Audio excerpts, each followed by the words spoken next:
World கப்ப நடத்துற சரி. ஜூன், ஜூலை மாசத்துல சூரியன் சுட்டெரிக்கும் என்ன பண்ணுவ? அப்படின்னு கேட்டதுக்கு, லீக் சீசன கட்டைய போட்டு வேர்ல்டு கப்ப நடத்துவேன் அப்படிங்கிறான். உங்க ஊர்ல 4ஏ 4 ஹோட்டல் தான் இருக்கு. எப்படி 32 டீம தங்க வைப்ப? அப்படின்னு கேட்டா, பக்கத்திலேயே இருக்கான் துபாய். அவன்கிட்ட போய் தங்க வைப்பேன்னானுங்க. அதுவும் சரின்ட்டானுங்க.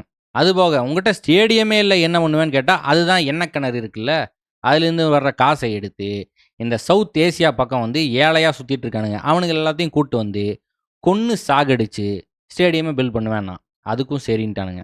அந்த பக்கம் ஆஸ்திரேலியா உட்காந்துட்டு, "ஏன்டா எல்லா இன்ஃப்ராஸ்ட்ரக்சர் என்கிட்ட இருக்கு. அதனால எங்களுக்கு தானடா குடுக்கணும்னு" அப்செட் ஆயிட்டானுங்க.